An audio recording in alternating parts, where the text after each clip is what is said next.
පාටිකුරුල්ලෝ නරඹන ඔයාලව ටෙලිසෝන් මගේ YouTube නාලිකාවට හුඟක් ආදරයෙන් පිළිගන්නවා. ඔන්න යාළුවනේ මම ඔයාලට කියන්න යන්නේ හෙටත් මේ කතාවේ සිද්ධ වෙන්න යන්නේ මොකක්ද කියලා.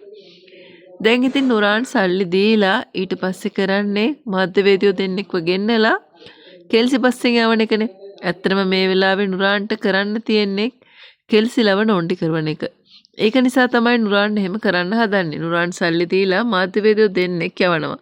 ගියාට පස්සේ උන්ගෙන් ප්‍රශ්න කිරීම කරන්න කියලා ඒවා සමාජ මාධ්‍ය ඔස්සේ ප්‍රචාරණය කරාට පස්සේ ෆොන්සේකා ගෲප් එකට තියෙන තත්ත්වය නැති වෙයි කියලා හිතලා තමයි නුරාන් මේ වැඩේ ප්ලෑන් කරලා ඒ විදිහටම කරන්නේ.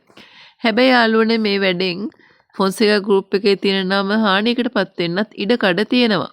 කොහොම වුණත් නුරාන් මේ දේ කරන්නේ ෆොන්සේකා පවුලෙන් පල්ලි ගන්න උවමනාව තියෙන නිසා. ඒ වගේම තමයි අපිට හෙට කතාවෙන් බලා ගන්න පුළුවන් වෙනවා මංජිතේන කෝල් එක. මංජිතේ ඉතින් මේ වෙද්දී මේ කම්පැනිය දැන් ඉඩමක් විකුණන්න බලාගෙන ඉන්නේ. ඉතින් ඒ තත්ත්වයේ එසේ තියෙද්දි තමයි මුලින්ම කෙවින්ට අනතුරක් සිද්ධ වුණේ. නමුත් ඊට පස්සුවත් නැවතත් ඔවුන් විශ්වාස කරන දෙයක් තමයි මේක කොහොම හරි ගොඩ ගන්න නම් එක ප්‍රොපර්ටි එකක් විකුණන්න ඕනි කියලා. ඉතින් ඔන්න ඔය හේතු නිසා තමයි මංජිතත් හිතවත් කෙනෙක් මේ වෙලාවේ මෙතනට එන්නේ.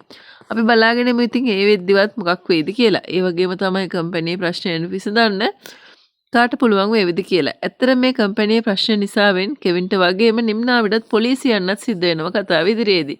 ඒ වගේම තමයි මේ ප්‍රශ්නය උසාවි වෙන ප්‍රශ්නයක් බවටත් පත් වෙනවා. අපිට මෙන්න මේ කොටස් ටික මේ කතාවේ ලබන සතියේ වෙද්දික බලන්න පුළුවන් වෙනවා. ඉතින් හැමදාම වගේ කතාවේ ලස්සන කොටස් අපිත් එක්ක බලාගෙන ඉන්න ඔයාට මම කියනවා මේ channel එක subscribe කරලම කතා බලන්න එකතු වෙන්න කියලා.